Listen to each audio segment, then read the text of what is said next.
You're listening to Curiosity Invited with David Bryan here on LA Talk Radio.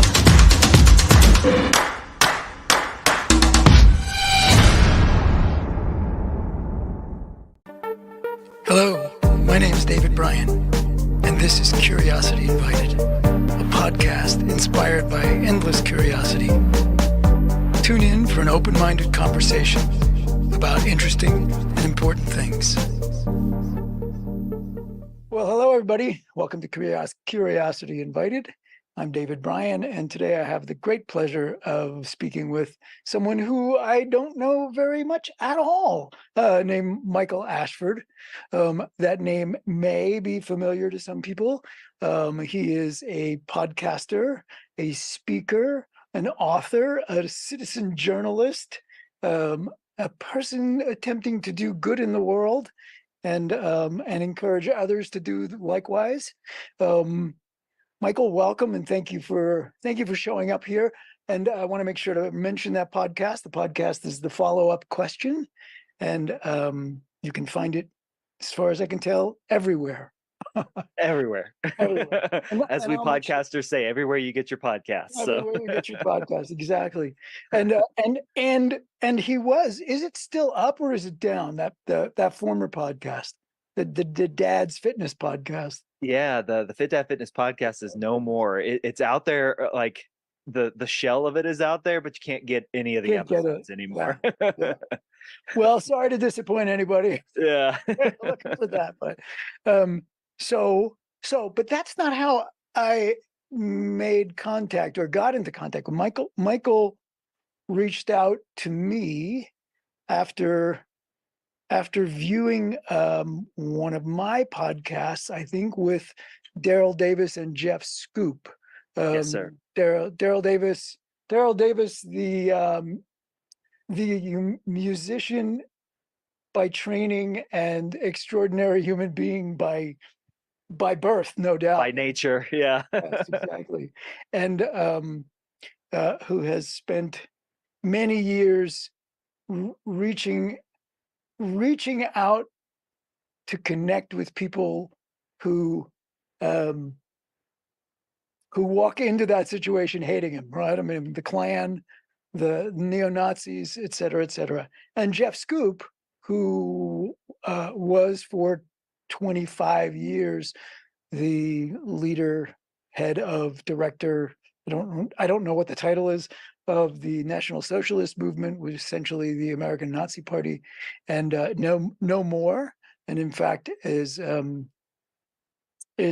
really helps people now get out of the movement, and he too tries to make connections, help people make connections with people who they might not otherwise do that. And so let me ask you. So what do you hope will come out of this conversation? I mean, we've just shared, we have many intersecting lines in our past. We do. Exactly. Well, so maybe we can start with the follow-up podcast. So you are actively you are by day a marketing executive, a marketer, yes, right? You head marketer for a software company, but well, I don't know when it happens, but you are also this enthusiastic podcaster, blogger, et cetera, writer, and speaker. Had a couple of TED Talks, et cetera, et cetera. Yeah. So the podcast, why and what's it about, and why did we start it? Why the podcast? So let's go back to the summer of 2020. I'm sitting on the couch watching the nightly news with here in Denver with my wife, and we were watching at the time the riots that were happening all across the country, and including here in Denver, in the wake of the George Floyd murder. And we're going through that. We're also going through every news story is either the riots or the presidential election, which was just like hateful and vitriolic and just like nasty. And then of course we were in the middle of a pandemic, so we were all shut off from each other. Right. And we were watching the nightly news and seeing seeing the angst, the anger, seeing the response to that from both sides, like some feeling that it was a cathartic moment for the US and some feeling as if it was a threat to the US and its democracy. I mean, depending on where you're coming from. And I was just talking with my wife about it, and I'm like, I don't. This feels really disappointing. This feels really deflating because I don't think this is who we actually are. Like when I talk to people face to face, it doesn't ever get to this point. Like, yeah, emotions may run high, but it never gets to the point where like we're fighting. We're enemies of each other. And me being the former journalist and the millennial that I am, uh, I was like, I have no idea what to do. I'll just start a podcast. So that's how the follow up question started, which was I want to. I want to do what I know how to do best, which is ask questions, which is interview people, going back to my journalism days, my journalism roots. And I want to get people from all different walks of life, all different perspectives I want to record my conversation with them and see if there's a way, if there are common threads that we can establish in just hearing people's stories, like getting beyond the Twitter 280 characters and getting down into the deep nuance and complexity of who people are, with a theory that if we did that, if I did that, I could help us see that we're not as divided as we appear to be. And I think I've accomplished that. Like if over the course of coming up on 110 episodes of the show as we record this, David, I think that is coming to light. I think that's true. What I don't think is true is I don't think we like that at first pass. The idea of finding common ground with people we disagree with, like Oh most yeah. people don't like it. So I've had to kind of switch gears a little bit and talk more about, okay, maybe how do we communicate better across divides? Like let's maybe not lead with finding common ground. Let's just how do we communicate through conflict better? Just said. Say more about the sort of people not wanting to find common ground. You mean they want? You mean your experience of at least a bunch of people, right? I mean, nothing is everything, but of at least a bunch of people is that um, they really want to hold. They're getting something from holding tight to their ideas, principles, tribal affiliation, Yep, whatever it is, right? They're getting something from that. for sure. So, what do you think they're getting from that, other than charged up? Yeah, yeah. They're getting you hit on the tribal part. And that to me is really, really critical because to go and seek common ground with someone who your tribe has labeled other or the enemy or not like us, to go and seek common ground with those people is dangerous to you and your standing within your tribe. And your tribe could be your social media friend group or acquaintances. It could be your family. It could be your coworkers. I mean, whoever you define your tribe as, the people you ideologically align with, to lead with that curiosity and go and say, "Hey, you and I disagree, but I want to try and find ways that we can work together." We've been so conditioned a lot of by a lot of the people who I used to call colleagues in the journalism world, especially Mhm. at the national level. I don't consider them journalists. Actually, I call them media entertainers. Mhm. But there are people that profit off of conflict entrepreneurs who profit off of our conflict, profit off of us staying in our tribes, profit off of us not trying to seek common ground and Right. have constructive dialogue with each other when we disagree. Yeah. So I mean, I drama sells. Absolutely. yeah, Conflict sells. it is. It's a protective measure. It feels safe to stay in your tribe and not go seek common ground with other people. So So, it did you is. have you had experiences on your podcast where you were trying to talk with people and it ended up being uh, they don't really want any part of it? Or Thankfully, no. no, that's good. Thankfully, no. Yeah, more in the context of trying to build a following for that show has been difficult. I've made sure that I've brought people onto the show who I know are willing to go there with me. Right. That we don't always agree. I don't. An assumption that I sometimes fight with my show that I've heard from people is that everyone that I bring on my show, I agree with them on everything, and I simply don't. Mhm. In one of my TEDx talks, I reference a conversation that I had with a man named Andy Norman, who coincidentally I just scheduled today his follow-up episode with. He's coming back to the show, but I'm a lifelong Christian. Andy is an atheist, and we had a fantastic conversation. I was really, really nervous and uncomfortable leading up to that conversation with Andy Really? because a lot of his ideas challenged me in ways that were, yeah, uncomfortable. Like he doesn't believe in the things that I believe in. His my faith, he believes is kind of sort of like a mind virus. Mm. But I had to press into that conversation. Yeah. I had to. And he and I have so much respect for each other.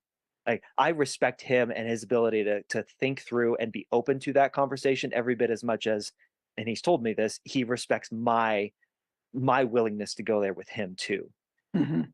I wasn't trying to change Andy's mind in that conversation. And like I said, I'm bringing him back because he's got something to say. We Mhm. do have common ground, but absolutely, conversations have been challenging for me.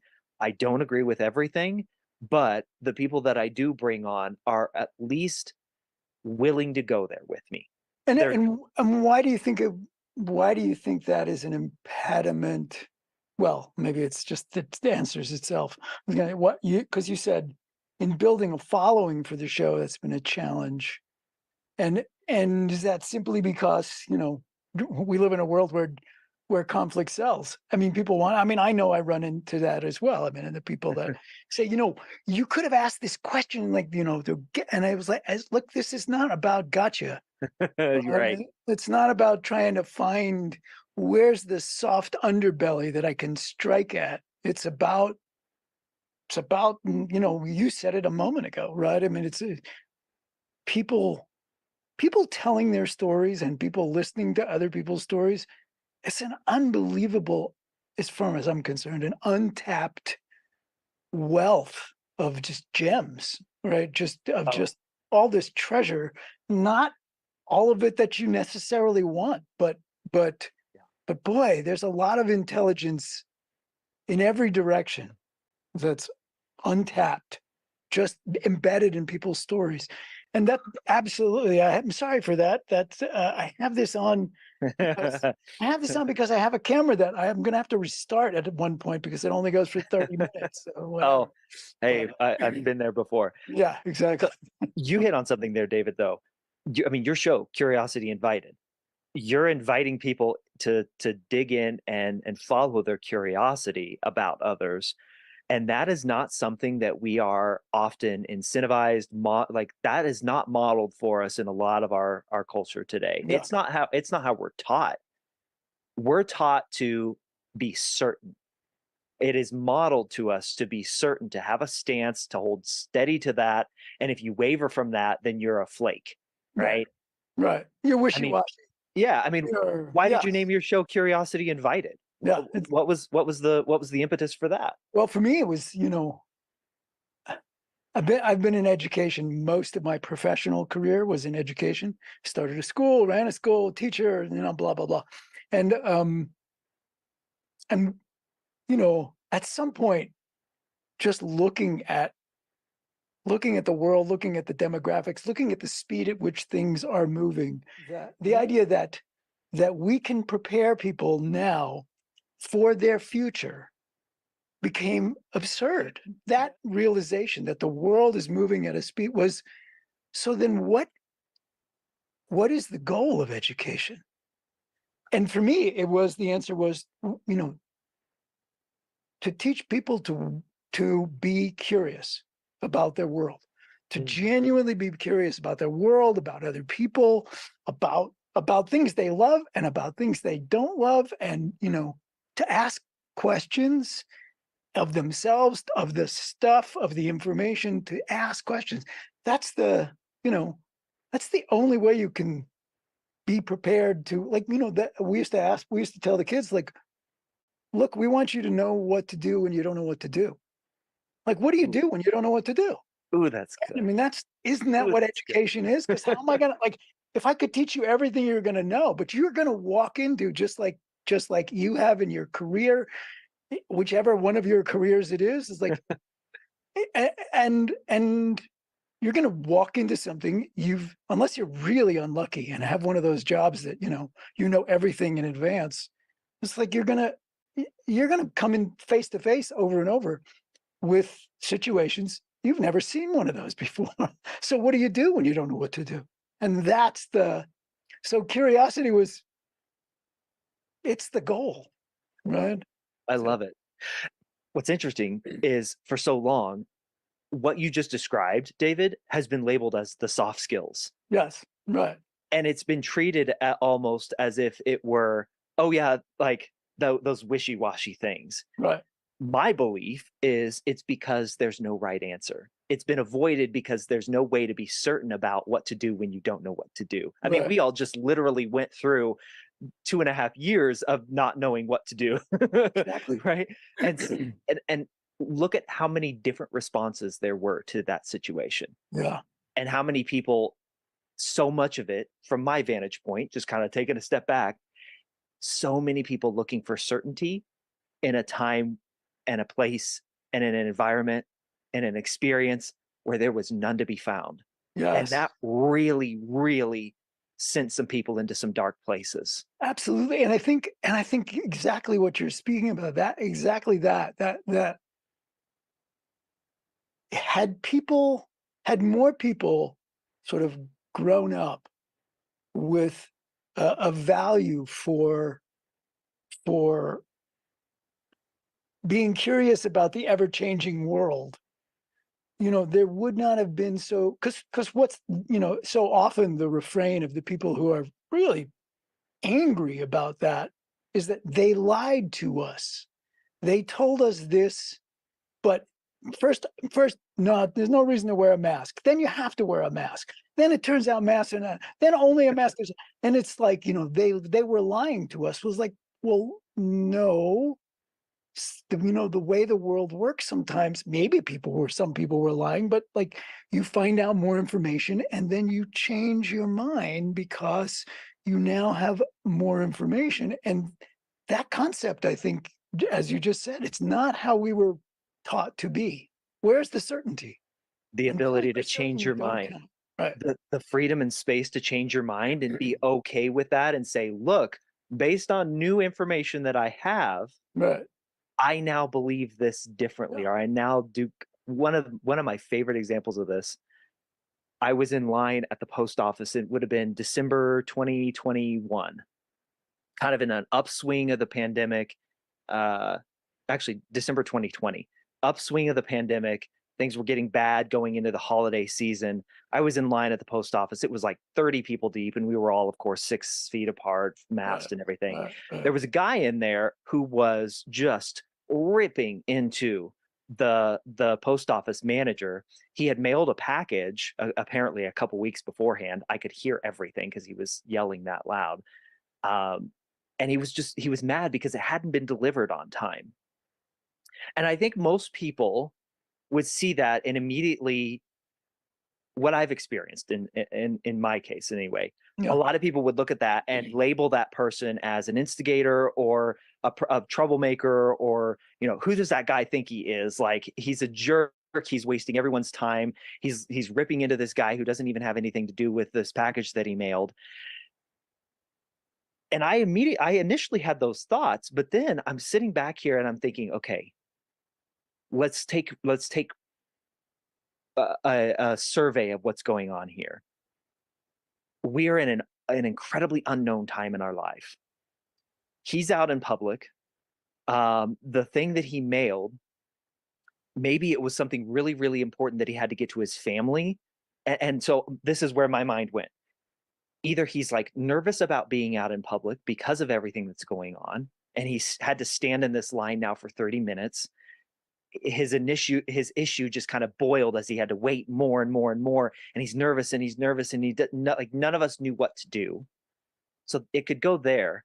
But then I was like, maybe that thing that he mailed was like the memento of a family member Mm, that who passed away from COVID. mm, And they were in another state. I think it was Ohio, and we're here in Colorado, from what I could hear.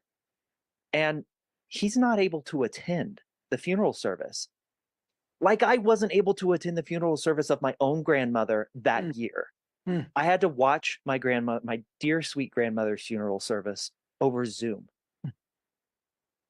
And so I'm just thinking through like, how could I have a little bit of grace for this guy?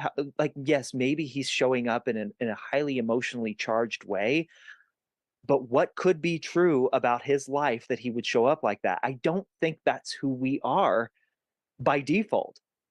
We've got to consider the other circumstances going on around us.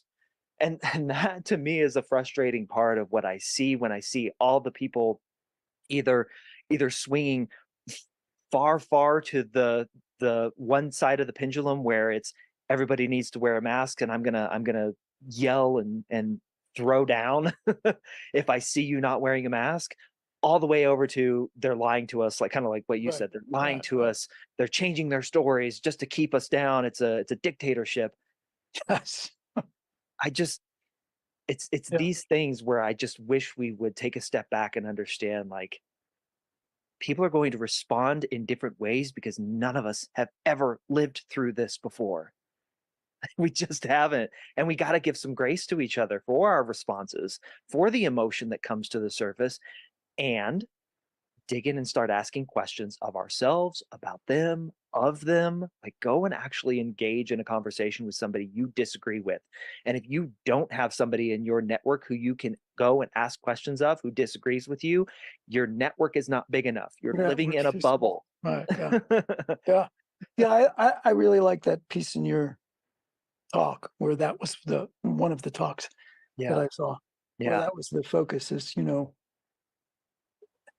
yeah, if your life is if you're surrounded by, I mean, and there's fabulous to be surrounded by people who love you, and everything you do, everything that comes out of your mouth they think is gold, and they just and that's a wonderful thing. And if that's the entirety of your life, well, maybe maybe you need to step out a little bit I because I heard it put this way: is your goal to vent or actually solve a problem? Because if your goal is just to vent, then yeah, you need yeah, people in your life who you can just have a beer or have a glass of wine with, yeah, and just rail on like the problems that you see. We all need that outlet. We all need that right, release. It's a exactly. good thing. But Yeah, if that's all you do, if that's all your interactions, and you're complaining about the same problem over and over and over again, and you don't have anyone to go to help solve problems, then you've got maybe a constricted worldview a little bit. yeah. In a situation like here's the guy going off in the post office, and he's pissed, and he's angry, and he's upset, and he's all sorts of things, and he's loud, and so what to do? I mean, do you think we all have a role in that? Is the manager only have a role in that? Mm. What does one do in a situation like that? Oh, I've never been asked that question, David. That's a great one. Oh, um, we can cut it out if you want. no, no, no, No, no. Keep it in. I love it. yeah, I've actually, because this is something I've been thinking a lot about lately, is like what is our place to yeah, step into those situations? Monica Guzman, I don't know if you know her. yeah. She wrote, Braver Angels, yeah, the lady. yeah, Braver Yeah, Angels. She wrote the book. I never thought of it that way. yeah, One of the things that she wrote about and that we've talked about is getting an understanding of the context of the situation, and if the conversation can be had in the most effective way in that situation. Obviously, in that post office scene, if he had gotten physically abusive or violent, as a guy who works out and lifts and takes care of himself, I would have stepped up. Like, let's be clear there. I would have stepped in.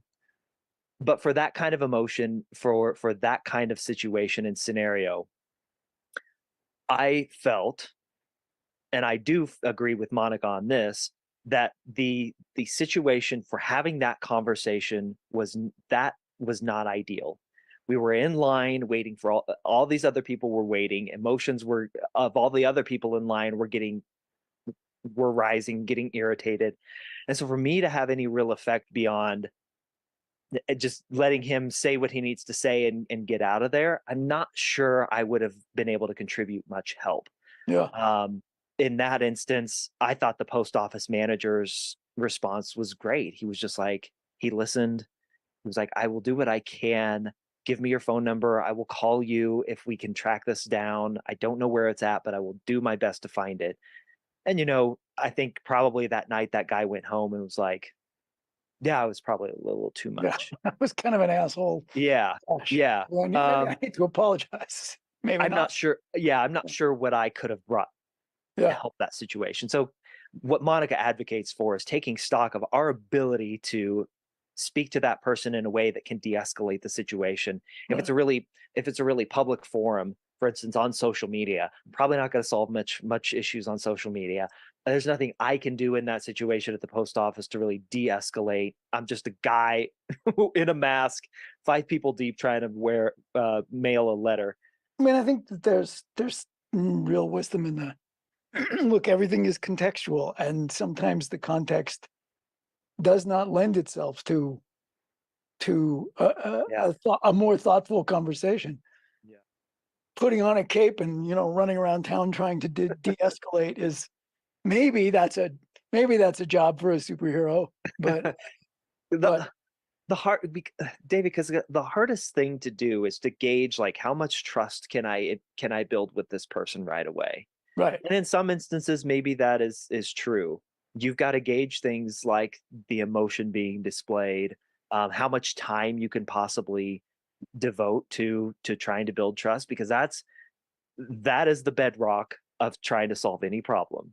I'm not going to solve any problem. You're not going to solve any problem if trust has not been established first. mm, And getting an accurate gauge of, in the next 5 minutes that I'm in line with this guy, can I right, establish trust that will de-escalate the situation, that will just get him, because what's my goal too? I just want to get him out of line, or do I want to right, have him yeah, treat the store manager better? I don't know.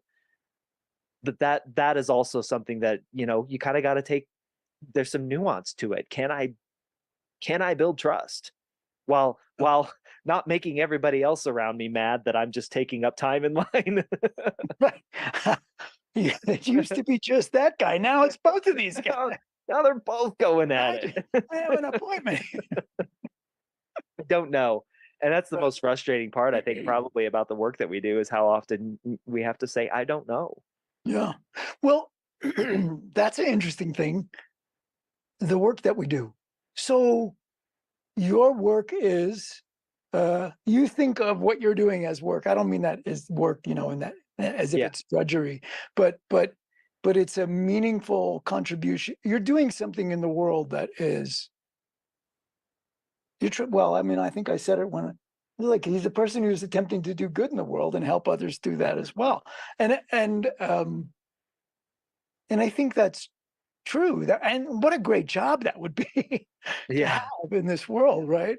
Somebody whose job is to contribute. And wouldn't that be nice if we all saw that as Yeah. that was at least our second job, if not Right. first. Right Right. now it's kind of a hobby for me. It's a very public hobby, driven by, yeah, a desire and a want to see us relate to each other better, to see us communicate better with each other. I think we just have not been taught how to communicate well with each other. Yeah. And you know, we collectively are going through such a peculiar time Mm. for that, right? Between the pandemic, the 2016 and 2020 elections, and you know, I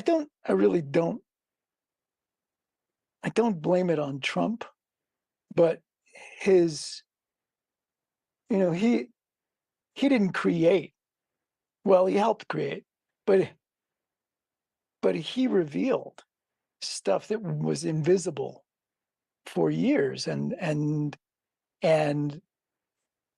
the full expression of that is still happening. And that's really, it's challenging, and I mean, and good for you to like feel like, you know, to sort of see the trauma of all of that and say, look, gotta try to do something. I gotta try to do something. Hold it off. And you're right. I think he Yeah. revealed and exposed a lot of simmering angst Right. that, let me be clear on this, because I have many family members and many friends who voted for Donald Trump for very legitimate, good, real reasons, that for years of not feeling as if they were heard or allowed to speak those feelings. You can read and, you know, you can say allowed to by whom, but anyway, they're not bad people. I don't believe the majority of them are bad people. I think They had very real reasons that were left simmering too long, and it just took somebody with that level of bombastic personality who really didn't give a crap Yeah. about what anybody else was going to say about him to lift that lid off the pot and just like, and then just like stir it up a little bit more. Okay. There's a lot of people across the political spectrum who make a living doing exactly what he did. Yes. He just happened to be in the highest office in the country. And I think that's right. And not that we want to get into a conversation about the political, well, who knows, but you know, takes a certain person to make that sort of mess in the kitchen and not give a shit about cleaning it up or even helping clean it up. And so I mean, that's the piece that is troubling to me, is like, I lived with 5 guys in a house in college. There Oh, are yeah. people who will not clean up a kitchen after they made a mess. So in addition to this podcast, to your podcast, which I think is a great thing, and you are also writing a book, or have written a book, or Yeah, I'm in the editing stages right now. I'm right, literally right now. My editing is I'm reading it out loud to myself, and I have my red pen that I'm marking up a physical copy that I printed out. So that's what's going on right now. and what is the book about, or do you not want to speak about that? But Oh no, we absolutely can. It is. Um, if you've seen my TEDx talks, my first TEDx talk, which was called "Can I Ask a Question?" That's the title of the book. And it is, my first TEDx talk is kind of like the intro to the book. I expand on it quite a bit, obviously, because it's a book and there's more, and I don't have 15 minutes of time devoted to it. And my second TEDx talk is like the final chapter. And so the book is filling in all the gaps between my first TEDx talk of how do we find common ground? How do we um, how do we get curious and follow our curiosity about other people, and to try and solve problems, to try and build bridges, going through all the steps there of what I call the psychology of conflict communication, leading us to answering the question of why. Like, why do we want to do this? Why do we want to find common ground? Why do we want to build bridges with people we disagree with, and have complex, nuanced dialogue? Well, my second TEDx talk was all about, I believe we want peace in our lives. How we go about finding and creating that peace is the difference between actually experiencing it and having kind of a specter of peace in our lives. There's a big difference there. So that's the book. Well, wait, what does that mean? The specter of peace. What do you mean by that? I think there are a lot of things that we do that create this illusion of peace that are not actually peace. So when we, and I hate using this term, but when we cancel someone, Yeah. that's not creating peace. That's not creating lasting peace. That's just saying, right. Yeah. That's just saying, I I'm not going to pay attention to you anymore. Right. Like that's not changing. When we ghost someone after, let's say, a job interview or a relationship or a friendship, that's creating an artificial peace. When we only watch or consume content from our point of view, that's creating an artificial peace, because it doesn't actually solve any problems. Like it doesn't actually do anything to help solve the thing that you are fighting for. Mm. In a lot of ways, on the flip side, fighting against, because you always know that in the background that problem still exists. That's the specter of peace. It's not real. We're withdrawing from all the things that make us uncomfortable, thinking that that's going to take care of the problem. And all it does is it simmers, it festers, until it eventually boils Mm. over when somebody comes along and takes the lid off the pot. Well, I have a couple of questions. One is, why are you concerned about these things, right? I mean, so what? I get that, you're watching the the protests on TV, and you're talking to your wife, and it's like, is but what do you have any insight into where that strand of who you are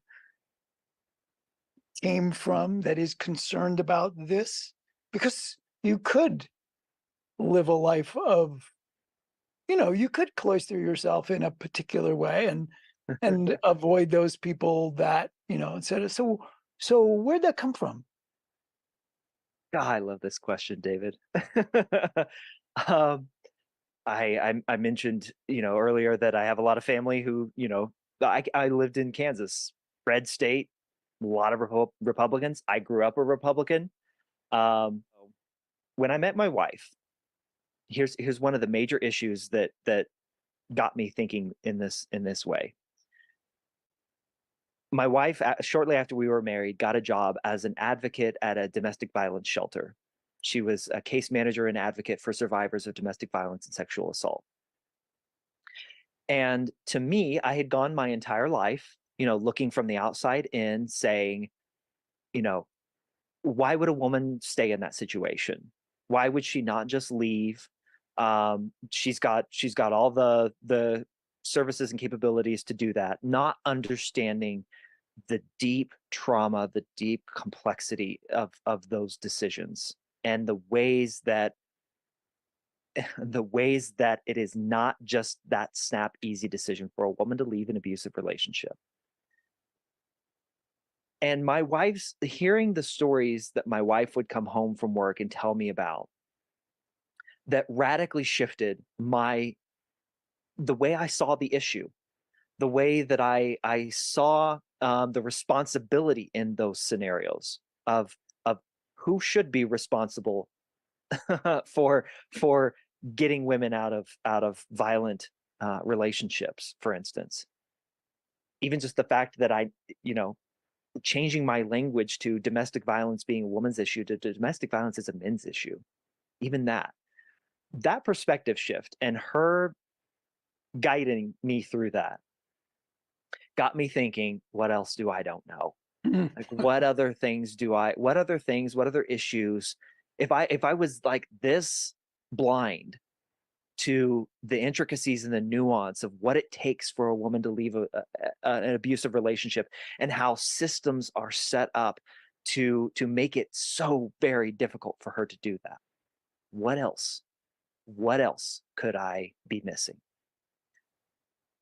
And so I started, that kind of got the ball rolling for me to get into this mindset of questioning, asking questions of myself and what it is that I believe and how I came to those beliefs. Like one of the questions that I ask in my book is, the first time you ever voiced your political opinion on something, was it yours, or was it the makeup of your parents, your friends, your uh, people who served as a parental influence, your pastor? Like, whose political opinion was it? Was it something that you had come to yourself, or was it the makeup of other people's political opinions fueling into that? And I asked myself that question. I was like, oh yeah, this is like the first time I ever voiced that I was a Republican, I probably was 13, 14 years old. And I just said whatever my parents said or my grandparents said or like what I heard at church. But there's been some tricky conversations. There's been some moments where my members of my family have that hasn't set right with them. That My piece, your political affiliation. my shift in political affiliation. Yeah. Um, but those conversations with my family like hurt, man.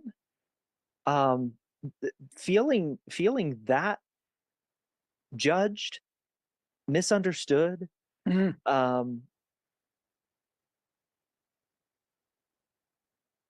hurt.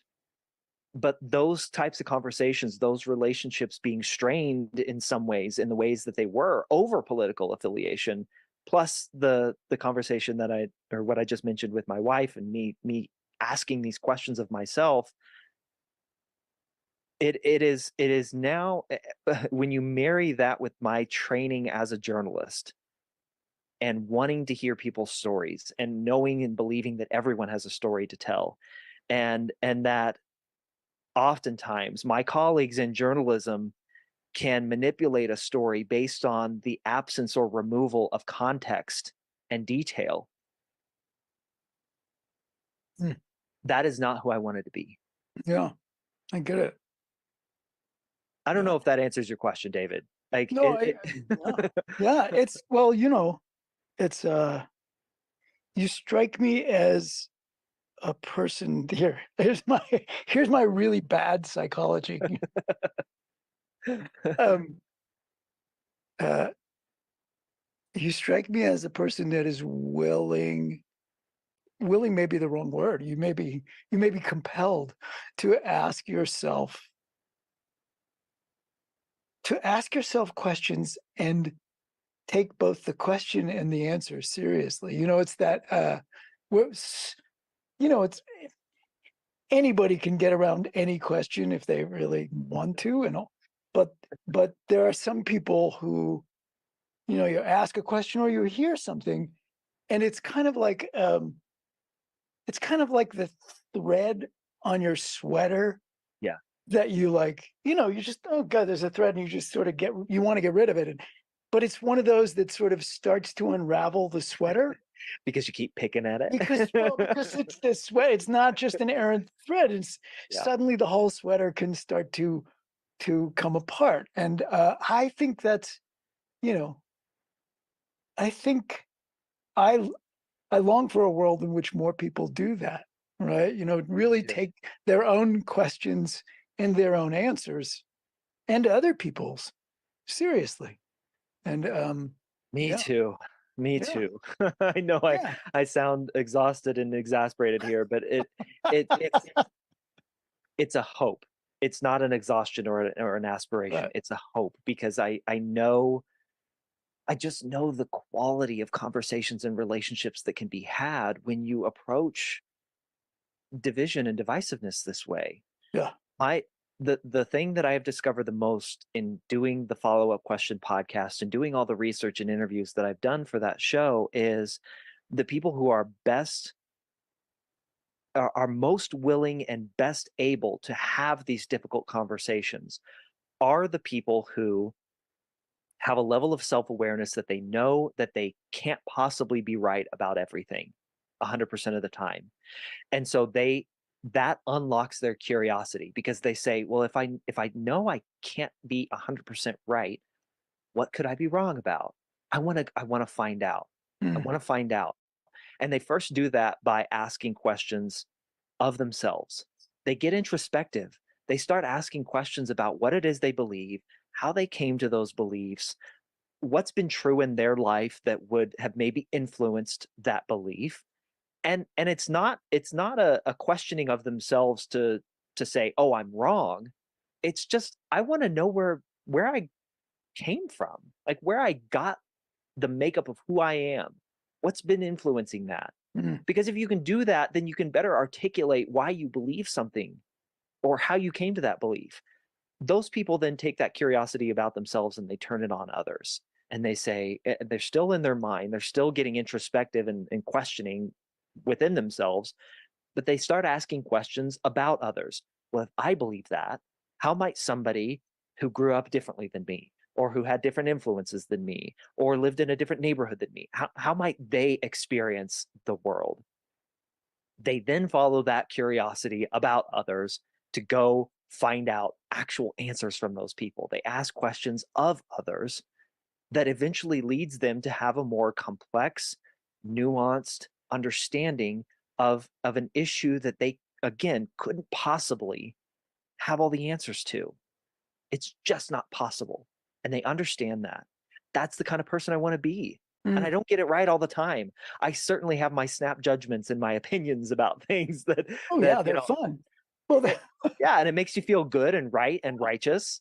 yeah, And it's really deeply uncomfortable work to question yourself. right. Righteous indignation is a wonderful feeling. Oh, oh Yeah, my goodness. yeah, Boy, does it make you feel important.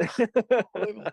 Um, does you made reference to you grew up Christian and you still are. Um, is that does that does that give you a backstop to lean like no further than that there are some one can question everything and and is there some territory that uh, beyond which you will not go or you think you should not go because of that upbringing, because of that faith, because of that belief, whatever that language is? Yeah, yeah. If there is, I haven't found it yet. If there is, I haven't found it yet. Cool.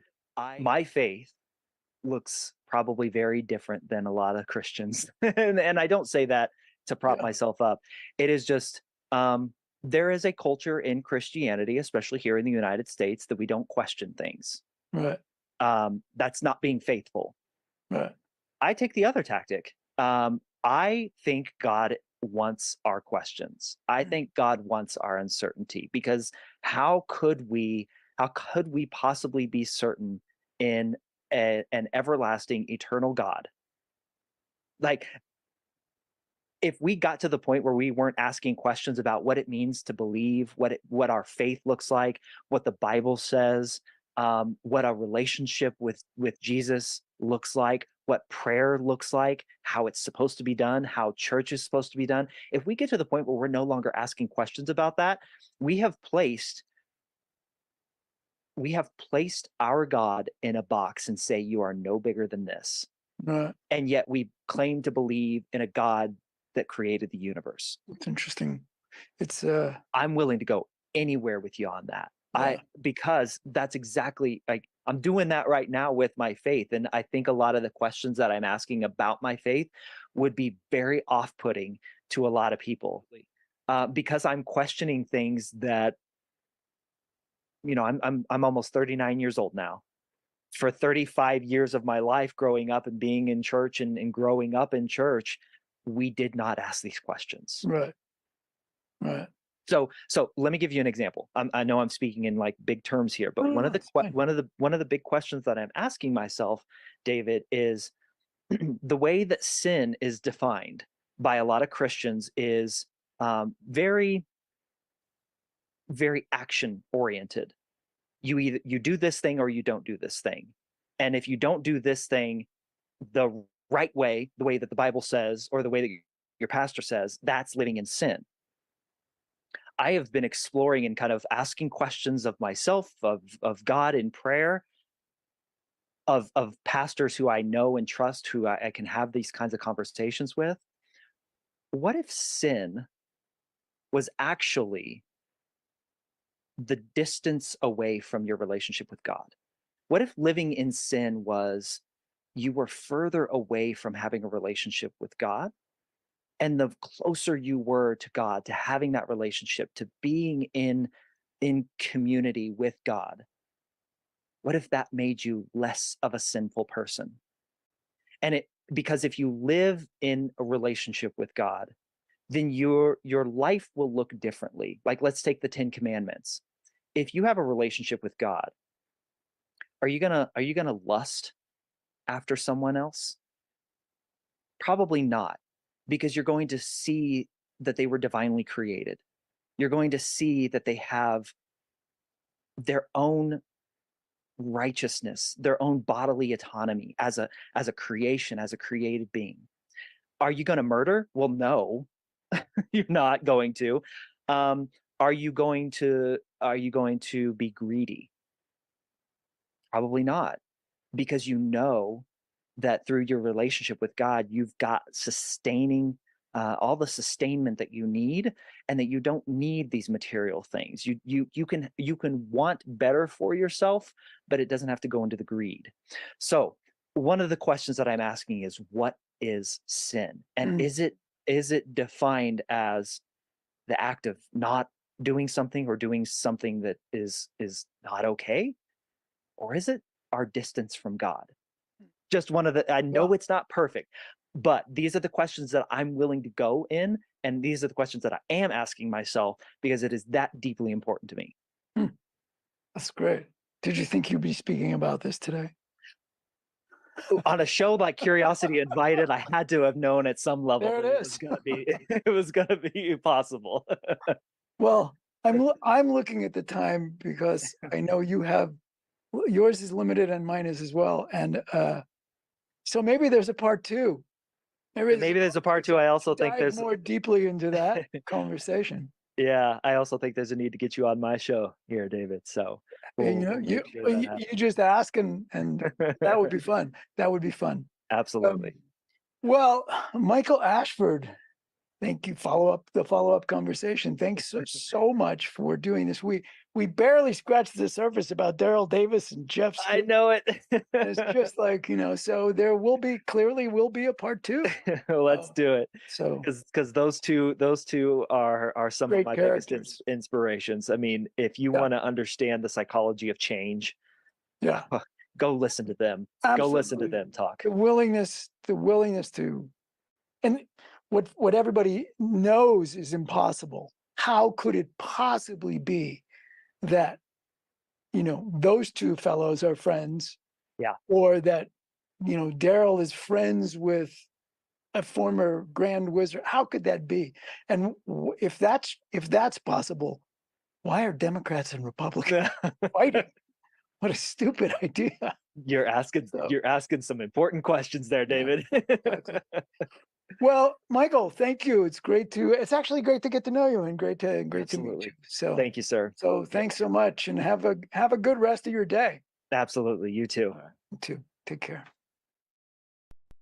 You're listening to Curiosity Invited with David Bryan here on LA Talk Radio.